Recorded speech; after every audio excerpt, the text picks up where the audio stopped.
Assalamualaikum warahmatullahi wabarakatuh. Adik-adik mahasiswa mata kuliah pendidikan kewarganegaraan di perkuliahan bersama. Kita memasuki semester akhir 2023-2024. Pekan pertama ini kita akan laksanakan pada hari Senin 19 Februari 2024. Mudah-mudahan kita semua dalam keadaan sehat, tetap semangat untuk menjalani hari-hari kita, tak bersyukur agar kemudian rahmat Allah Subhanahu wa taala tetap bersama kita. Adik-adik sekalian, biasanya di pertemuan pertama sudah lazim kita membahas rencana pembelajaran semester atau biasa disebut dengan RPS. Karena perencanaan itu penting.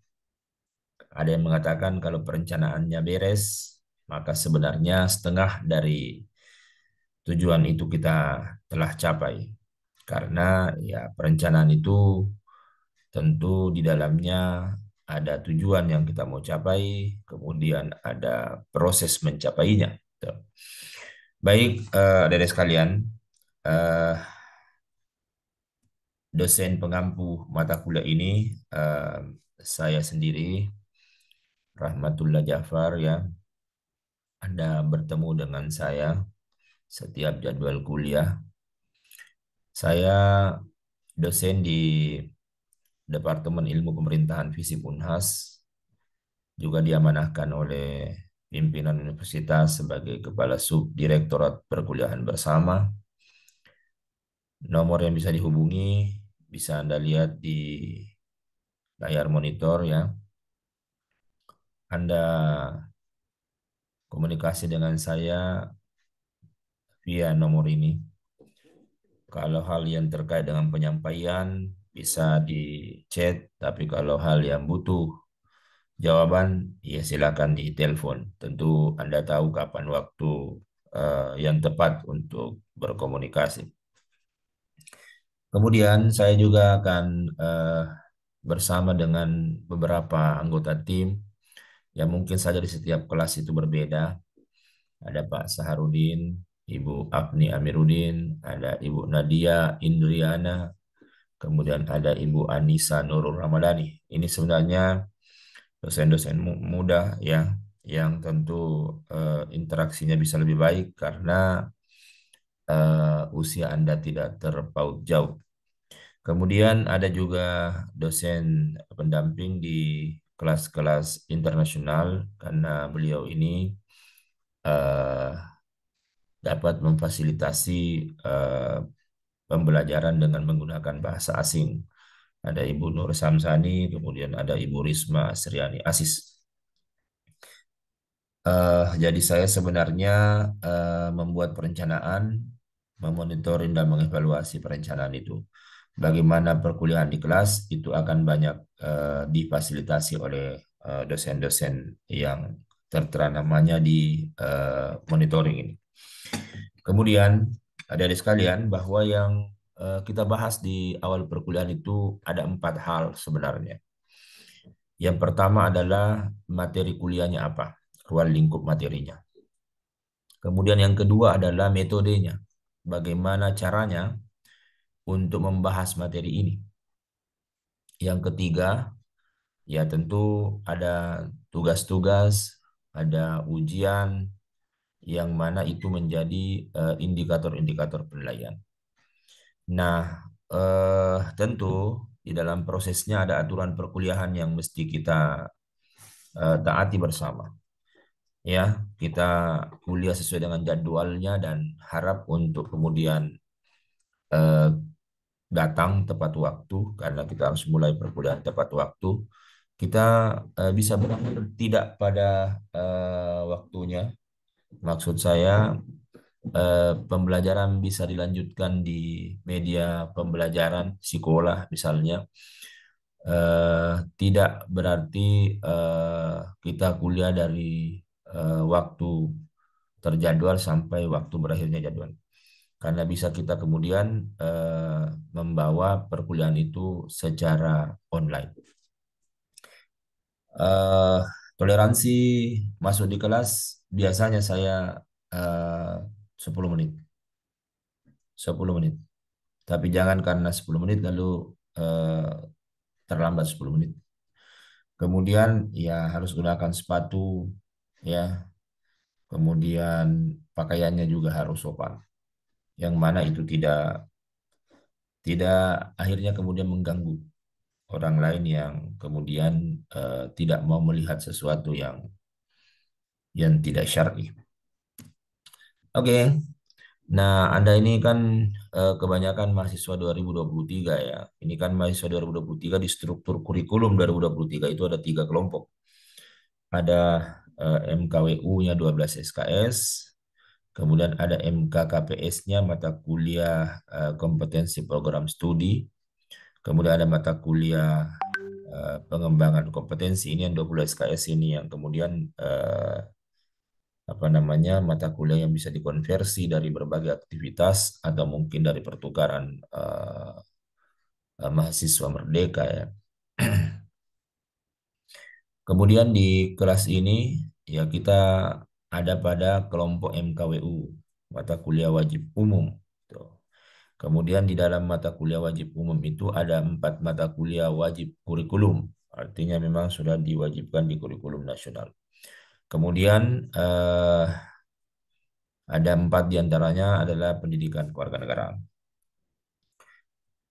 Baik, adik-adik sekalian, bahwa setiap pertemuan itu ada kemampuan akhir yang mesti dicapai atau yang biasa disebut dengan sub CPMK, capaian pembelajaran mata kuliah. Jadi kelompok mata kuliah wajib umum itu ada CPL-nya, capaian pembelajarannya. Lalu kemudian dari 6 mata kuliah MKWU itu kemudian ada CPMK-nya masing-masing. Nah, di CPMK itu diturunkan menjadi sub CPMK. Nah, tentu kemampuan akhir tiap tahapan belajar itu ada penilaian di situ ya, indikator dan kriteria serta bentuk. Kemudian ada bentuk dan metode pembelajaran serta penugasannya, kemudian ada materi, lalu kemudian bobot penilaian. Nah, itulah yang kemudian hari ini saya ingin sosialisasi kepada adik-adik sekalian agar kemudian mahasiswa sekalian bisa memahami apa yang harus dilakukan, kemudian apa yang akan dicapai dengan proses tersebut. Nah, walaupun ini sebenarnya di Permenristek Dikti yang baru itu tidak lagi secara detail disebutkan bahwa satu SKS itu ada tatap mukanya, ada belajar mandiri dan ada tugas terstruktur, tapi ini juga tetap relevan dengan 45 jam per SKS per semester. Ya, jadi eh, kita akan memilah-milahnya ini saya pikir lebih lebih apa namanya lebih terstruktur ya bahwa satu SKS itu ya 1 jam belajar mandiri. Anda cari literaturnya, studi pustaka di situ ya baca berbagai literatur, lihat video-video pembelajaran itu 1 jam per SKS. Jadi itu 2 jam per SKS per pekan. Per pekan. Jadi ada haknya mata kuliah ini di mana Anda harus belajar mandiri 2 jam per pekan. Kemudian membuat tugas. Nah, tugasnya bisa tugas individu, bisa tugas kelompok ya dalam bentuk misalnya paper individu atau kemudian paper atau makalah kelompok. Itu juga haknya mata kuliah ini 2 jam per pekan. Nah, itu sejalan dengan 45 jam per semester per SKS itu di Permenristek Dikti yang baru. Nah, kemudian ada tatap muka. Tatap mukanya itu ya kalau kita di mata kuliah wajib umum di perkuliahan bersama ini satu SKS-nya itu 45 menit. Ada juga fakultas yang 50 menit. Intinya bahwa itu tentu dibuat pengaturan untuk kemudian bisa mengcover seluruh layanan kelas kuliah Unhas ini. Nah, kita bisa tatap muka secara langsung di kelas, luring, bisa juga tatap muka secara tidak langsung via eh, media seperti Zoom meeting ya, dan juga kita bisa asinkronus, sinkronus di sekolah. Oke. Nah, ini ada 8 materi. Nanti sebentar saya akan sampaikan intisari dari 8 materi ini. Bisa Anda lihat ya, eh, ada latar belakang dan tujuan pembelajaran pendidikan kewarganegaraan di perguruan tinggi, kemudian ada identitas dan integrasi nasional, kemudian ada sistem konstitusi, kemudian ada hak dan kewajiban warga negara, kemudian ada demokrasi Indonesia, kemudian ada negara hukum, kemudian ada materi geopolitik dan geostrategi Indonesia. Ini materi yang akan diinteraktifkan. Jadi metodenya ini metode interaktif ya. Interaktif itu berarti dua arah. Nah, jadi pekan kedua sampai pekan ketujuh ini tentu dilalui dengan masing-masing harus belajar mandiri. Jadi membaca literatur terkait dengan materi pembelajaran. Nah, di sekolah insya Allah nanti akan di-upload materi-materi pembelajaran. Ya, karena kita kan beralih sekarang ke sekolah 2.0 ya, yang tidak terekspor secara sempurna data dari sekolah lama gitu. Jadi tunggu saja dan kalaupun tidak, ya banyak materi pembelajaran terkait dengan mata kuliah kita. Kemudian yang kedua, menyimak video. Jadi mata kuliah ini ada YouTube pembelajarannya dan ada video-video yang akan kita kirim ke WA grup kelas.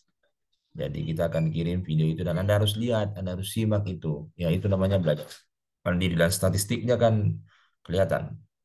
Kemudian setelah itu Anda buat tugas. Ya, tugasnya ada dua bagian. Ya, jangan terlalu banyak. Ya, intinya adalah ya namanya saja eh, intisari ya Anda buat intisari. Kalau video yang dikirimkan 4, ya 4 intisarinya. 4, setidaknya 4 paragraf atau 4 kalimat lah. Karena kan yang namanya paragraf itu lebih dari satu kalimat. Jadi satu paragraf per video. Kemudian ada materi pembelajaran yang tentu harus dibuat summary-nya. Harus dibuat summary. Tapi ingat, yang Anda baca tidak semuanya dituliskan. Nah, yang dituliskan itu harus bisa dijelaskan. Kan itu dipahami dan dijelaskan. Nah, tugasnya ya tetap di print out dulu untuk sementara ini walaupun ini kan sebenarnya sekolah diharapkan bisa membuat efisien ya. Tapi ya sekali lagi bahwa sekolah 2.0 kelihatannya belum bisa sempurna kita jalankan secara utuh sehingga kita perlu ada backup proses agar kemudian nanti kalau kemudian akhirnya tidak bisa digunakan secara sempurna kita punya backupnya ya. Oke, itu tugas terstruktur. Nah, kemudian bagaimana settingan di kelas? Nah, ini kan 3 kali 30 menit ya waktu kuliah kita. Jadi di awal itu, makanya kita harus mulai tepat waktu kuliahnya karena di awal itu 30 menit kita akan apa namanya? Kita akan membahas materinya gitu secara secara apa namanya? Secara umum. Materi apa pada hari itu akan dijelaskan oleh dosen. Walaupun sebenarnya ini tidak boleh terlalu lama. Kenapa? Karena ya materi pembelajaran itu ada, kemudian sudah Anda baca, harapannya Anda pahami. Juga ada video-video pembelajaran yang itu juga adalah penjelasan materi pada pekan tersebut. Bisa Anda lihat. Jadi ya Anda bisa melatih berbagai soft skill-nya ya, membaca, kemudian mendengarkan, lalu bisa mengambil kesimpulan. Tapi tetap dosen akan menyampaikan itu. Bisa saja dosen menjelaskan di kelas, bisa juga menyampaikan video intisari materi pada pekan tersebut. Nanti kemudian ada 30 menit setelahnya, nah ada topik. Jadi dosen akan memberikan topik yang topik itu sekiranya bisa membuat Anda mengidentifikasi, menganalisis ya, memberikan alternatif solusi. Jadi ada kemampuan Anda untuk menjelaskan konsep, ada kemampuan Anda untuk melihat realita, ada kemampuan Anda untuk menemukan masalah, lalu kemudian yang pokok tentu kita punya kemampuan untuk setidaknya memberikan alternatif-alternatif solusi tentu dari konsep-konsep yang kita pahami. Nah, kemudian setelah itu eh, 30 menit berlalu, Anda bisa duduk bersama dengan teman-teman di sekitarnya. Jadi nanti akan terbentuk itu 6 kelompok. Jadi kita akan bentuk 6 kelompok, bukan dibentuk ya, terbentuk secara alami di kelas sesuai dengan area duduknya. Nanti akan duduk bersama dengan teman-teman yang mungkin sekitar 5 atau 6 orang per kelompok itu. Tapi kelompok ini kelompok alamiah di kelas. Ya, tidak perlu duduk sesuai kelompoknya ditentukan karena itu bisa menjadi kaku ya dan bisa juga tidak nyaman ya. Apalagi ini merdeka belajar toh. Oke, setelah itu ya nanti dosen akan memfasilitasi. Yang pasti ini dosen-dosen muda tadi yang akan memfasilitasi bagaimana Anda bisa menyampaikan idenya. Jadi menyampaikan hasil hasil diskusinya ya terkait dengan tadi ada sedikit konsep, ada realita gambarannya, lalu kemudian ada apa namanya masalah yang kemudian bisa ditemukan lalu ada solusi-solusi yang ditawarkan. Nah, itu disampaikan. Bisa jadi hanya 3 kelompok karena waktu nanti pekan berikutnya lagi akan bergilir itu. Eh, Harapannya setiap mahasiswa bisa dapat giliran menyampaikan. Tapi ini waktu 30 menit harap di apa namanya diefisienkan ya. Jadi menjelaskan anda menjelaskan di depan kelas ya, sehingga kemudian ada diskusi terkait dengan kasus-kasus tertentu yang dibahas pada pekan tersebut. Nah, dosen tentu akan menyimak dan menilai proses pembelajarannya ya, sehingga diskusinya harus aktif ya, berpartisipasi di kelompok itu. Kemudian apa yang dinilai? Tentu kehadiran ya, kedisiplinan, kerjasama ya, kan kelihatan itu. Di Zoom Meeting juga kita bisa buat eh, ruang-ruang diskusi. Nah, bisa dikontrol oleh dosennya. Kemudian tentu paper individu yang kita mau periksa juga ada kesesuaian uraian kan, ada topik-topik yang menjadi ruang lingkup dari setiap kelompok itu yang dikerjakan secara individu itu kan dilihat kesesuaiannya. Kemudian di saat menjelaskan ya kita akan cek ya atau akan amati apakah idenya tepat, apakah uraiannya jelas. Nah, itu kan kalau menjelaskan jangan terlalu panjang, tapi harus ada ide pokok. Nah, ide pokok itu kemudian di dalam menyampaikannya tentu ada di dalam kalimat utama, lalu kemudian ada kalimat-kalimat penjelas. Tidak perlu terlalu panjang, yang pasti bahwa itu bisa tegas, jelas menjelaskan permasalahan dan solusinya. Kemudian tugas-tugas itu tadi sekali lagi bisa dikumpul di kelas dan ada juga yang kemudian kita siapkan untuk di-upload di menu sekolah. Kemudian ada tema-tema kelompok. Inilah nanti yang menjadi tema yang tentu judulnya bisa bermacam-macam. Jadi ada tema-tema kelompok, ada 7 juga karena kita sudah bentuk 7 kelompok ya. Ada 7 tema nanti setiap kelompok itu di setiap pekan itu punya tugas yang berbeda. Yang pasti bahwa di setiap pekan itu ada kelompok yang mempresentasi, ada kelompok yang buat makalah dan PPT, tapi kelompok lainnya itu tetap buat tugas. Nah, tugasnya adalah paper kelompok, tidak perlu ada PPT. Tidak perlu presentasi dengan cara yang sama dengan kelompok yang presentasi, tidak perlu. Tapi tetap harus bisa menjelaskan apa yang menjadi intisari dari tugas kelompoknya atau paper kelompoknya. Ini ada mulai dari poin 1 sampai 7 bisa ada lihat. Ini sebenarnya diskusi kelompok ini sebenarnya adalah pendalaman dari materi-materi interaktif kita. Karena materi interaktif kita juga kurang lebih sama dengan ini. Ya, jadi ada penyampaian dosen, ada diskusi di kelas ya, kemudian ada interaktif maksud saya di kelas, lalu kemudian nanti pekan 9 sampai pekan ke-15 itu ada diskusi kelompok. Oke, adik-adik. Nah, apa yang kemudian dilakukan sama dengan pekan-pekan apa interaktif itu? Ada belajar mandiri, kemudian ada tugas terstruktur. Ya, tentu belajar mandirinya ya sesuai dengan tema diskusinya masing-masing. Ya, ada juga video pembelajaran yang dikirimkan. Contoh-contoh presentasi kelas-kelas sebelumnya ya, atau ya pada semester-semester sebelumnya. Kemudian tugas terstrukturnya, nah itu tadi kelompok yang presentasi itu buat makalah, buat PPT. Sementara kelompok yang tidak presentasi, temanya ada, sudah dibagikan masing-masing nanti, membuat paper kelompok. Nah, kemudian tugas individu, ada tugas individu pada pekan 9 sampai 15 membuat intisari video pembelajaran. Kalau videonya 2 atau 3, maka juga ada 2-3 intisari yang kemudian dibuat poin per poin per apa namanya per video tersebut. Nah, dikumpulnya di mana? Bisa di print, lalu kemudian dikumpul di dosen, bisa juga kemudian filenya disimpan, nanti ada petunjuk untuk diupload di menu sekolah. Kemudian, nah bagaimana skenario-nya? Ya, skenarionya sama tadi 30 menit 30 menit juga. Jadi 30 menit diberikan waktu kepada pemateri untuk mempresentasi. Walaupun ini saya pikir bisa bisa dinamis ya, bisa lebih lebih waktunya bisa kurang tapi jangan di apa namanya dibiasakan untuk waktunya lebih. diusahakan tepat waktu. Kurang boleh, karena kalau kurang berarti bertambah waktu untuk diskusi. Ya, dosen akan memandu diskusinya. Kemudian ada kelompok peserta. Kelompok pesertanya kan ada 6 ya, karena 7 kelompok ya. Berarti satu kelompok materi, 6 kelompok peserta. Nah, 6 kelompok ini masing-masing 5 menit. 5 menit. Ini kayak debat capres ya, ada batasan waktu. Oke, selanjutnya apa yang dinilai? Sama, kehadiran, di situ ada kedisiplinan, tepat waktu, ada kerjasama di dalam presentasi kelompok, di dalam kemudian membuat tugas. Bisa jadi ada rekor dari deskripsi dari masing-masing kelompok, teman-teman anggota kelompok yang aktif dan tidak aktif. Kemudian ada makalah dan PPT, ya itu juga harus ada kesesuaian dengan temanya.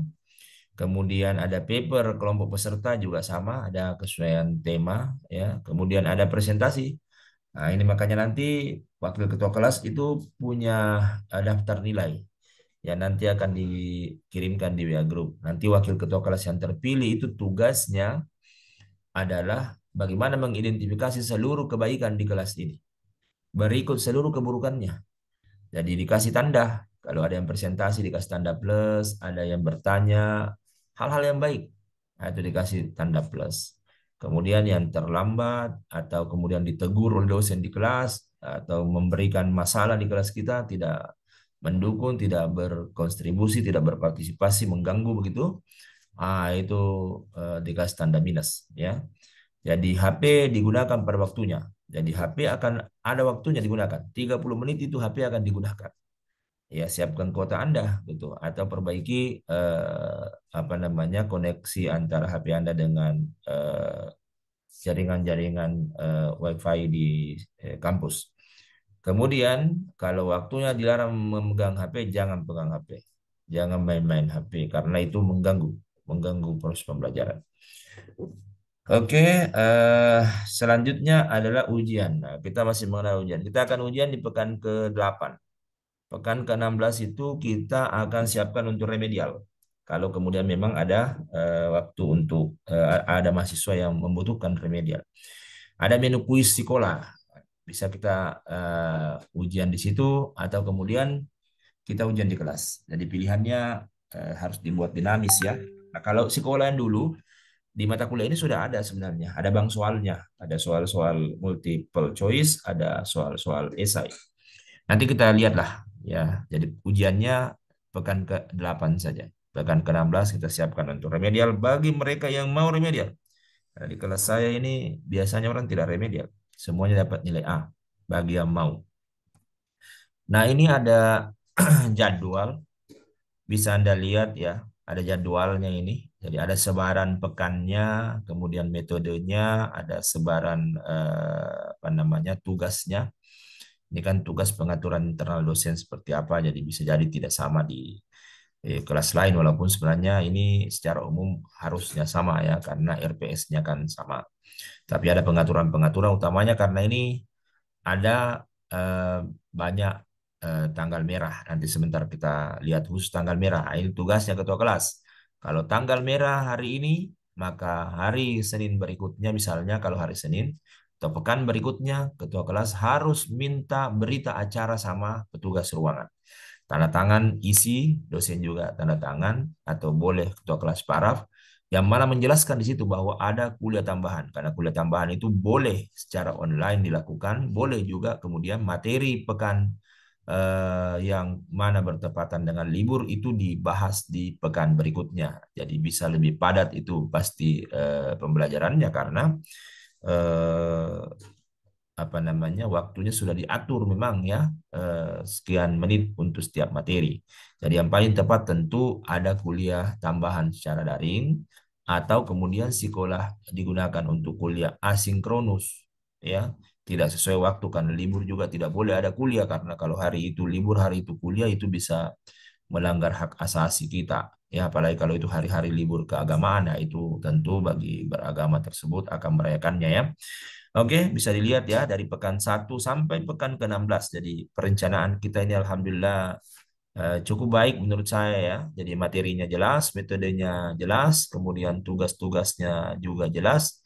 Nilai yang didapatkan dari menjalankan itu semua juga sudah jelas. Siapa dosen yang masuk, ya saya menjadi pendamping sebenarnya ya bagi dosen-dosen fasilitator ini. Oke, selanjutnya ini tanggal-tanggal merah, lihat lagi ini. Tapi biasanya di semester akhir itu ada penambahan pekan kuliah, ada aturan atau edaran rektor yang keluar dari Pak WR1 biasanya, di mana itu menambah satu pekan kuliah kan. Ini kan satu pekan ini yang pekan 8 ini bertepatan dengan cuti dan libur Hari Raya Idul Fitri. Nah ini kalau kita lihat ini Senin ada 3 tanggal merah, hari Selasa ada 2, Rabu juga 2, Kamis 2, dan yang paling parah ini Jumat ada 4 bertepatan dengan hari libur, tanggal merah. Tapi karena media sekolah sudah ada, maka sebenarnya libur tidak masalah karena bisa dibuka secara asinkronus selama 1 pekan, ya 5 hari kerja, untuk kemudian mahasiswa bisa beraktivitas di situ bersama dosennya, walaupun tidak melakukan tatap muka, tapi aktivitas pembelajaran tetap dijalankan di sekolah, ya. Eh, Kemudian ini daftar-daftar nilai, nah, ini yang saya maksud. Ini daftar ini nanti file Excel-nya akan saya kirim di WA Group.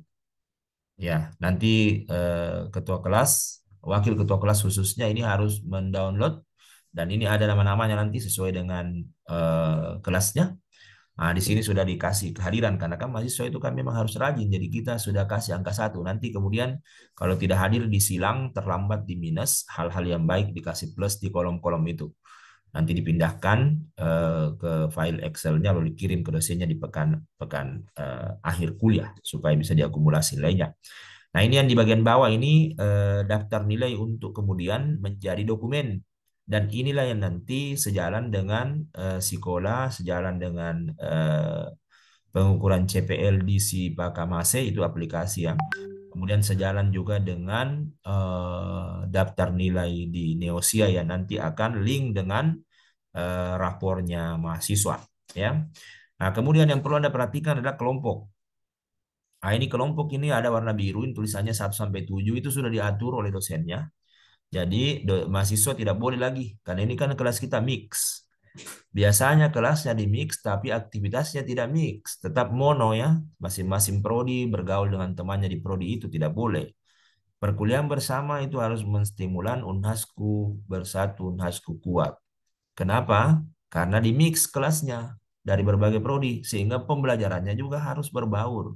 Bukan hanya jadwalnya berbaur, tapi duduknya juga masing-masing prodinya, belajarnya juga berdiskusinya hanya dengan teman-teman prodinya. Makanya di dosen ini sengaja menstimulan bahwa diaturlah itu kelompok, sehingga dalam satu kelompok bisa ada anak farmasi, bisa ada di situ anak FKG, bisa juga ada anak kedokteran dan seterusnya gitu. Jadi dibaurkan ya, tidak boleh pindah-pindah kelompok ini. Oke. Nah, selanjutnya ya kelompok sudah ada, tinggal dipilih nanti dosen-dosen fasilitator kita yang akan menyampaikan kelompoknya karena filenya ini ada di WA Group. Anda bisa lihat di situ, tidak usah dicatat ya. Dilihat saja filenya. Nah, nanti dipilih atau ditunjuk siapa ketua kelasnya dan siapa wakil ketua kelasnya. Nah, wakil ketua kelas itu tadi mendokumentasi seluruh aktivitas baik dan buruk di kelas ya. Jadi mencatatkan itu. Kemudian harus bergabung di WA Group. Nanti sebentar ditampilkan linknya. Nanti Anda bisa foto barcode-nya ya. Kemudian nanti masuk sekolah. Di sekolah itu ada absen, itu absennya juga via barcode ya. Nanti kemudian Anda foto barcode-nya, kemudian ada Anda masuk sebagai mahasiswa dianggap hadir hari itu. Kemudian ketua kelas yang terpilih harus buat link Google Drive. Kirim link Google Drive, di mana di link Google Drive itu sudah ada folder pekan 1, 2, 3, 4, 5, 6, 7 sampai pekan ke-16. Nanti kemudian tinggal kalau ada tugas yang kita mau upload, karena kami dulu gunakan Google Drive, tidak gunakan sekolah dulu karena agak macet gitu menu-menunya pada saat semester awal kemarin. Makanya harus siap dengan Google Drive-nya. Maksudnya kalau itu diupload di Google Drive, maka peluang untuk nanti kalau diperintah masuk sekolah tinggal di download kembali lalu diupload ke sekolah. Itu maksudnya. Jadi kita harus siapkan perangkat-perangkat kelas kita dengan baik ya, adik-adik, kira-kira begitu ya. Oke, nah kemudian ini yang terakhir bisa Anda lihat, mudah-mudahan bisa menjadi apa namanya pesan-pesan moral bagi kita semua bahwa ya kita punya tubuh yang tentu harus bersih ya. Bagi yang beragama Islam ya tentu wudhu mensuci 5 kali sehari. Kemudian akal itu dibersihkan dengan pengetahuan. Artinya adik-adik harus berdasarkan data, harus berdasarkan teori, sehingga harus membaca apa konsepnya, lalu kemudian data-data yang mendukungnya apa, itu tuh penting. Kalau kita bicara saja berdasarkan dengan hayalan, bicara berdasarkan prasangka, itu kan akhirnya bias dan bisa jadi hoax ya. Kemudian ya ini, jadi kepedulian ya, manusia bukan robot ya. Dia tentu punya sisi-sisi manusiawi di mana ya itu juga harus ditumbuh kembangkan. Sisi rohanianya juga harus dikembangkan. Oke, baik. Cukup untuk kontrak pembelajaran. Nanti kemudian kami akan sampaikan mengenai apa namanya bagaimana eh, perjalanan kelas kita dari pekan ke pekan, materi-materinya begitu. Nanti kemudian saya akan jelaskan kepada kita semua. Nah, sedikit saya share jadwal karena jadwal tadi kan hanya memperlihatkan pekan saja, tidak memperlihatkan waktu. Ini jadwal kita. Ada yang ini Senin itu tadi, jadi tinggal dilihat ketua kelas harus peka untuk mengambil berita acara ya. Ini kalau Senin, ini kalau Selasa juga ada 2 tanggal merah, Kamis ada 2 tanggal merah, dan Jumat. Ya, karena kalau Rabu itu kelihatannya tidak ada mata kuliah kewarganegaraan yang berlangsung ya. Yang paling parah ini yang Jumat. Jumat ini 4 tanggal merah, asumsinya belum ada tambahan pekan kuliah. Oke, baik adik-adik, saya pikir itu dulu dari saya. Terima kasih. Assalamualaikum warahmatullahi wabarakatuh. Kita dulu lihat kelompoknya, lalu kemudian sebentar kita akan bahas intisari materinya.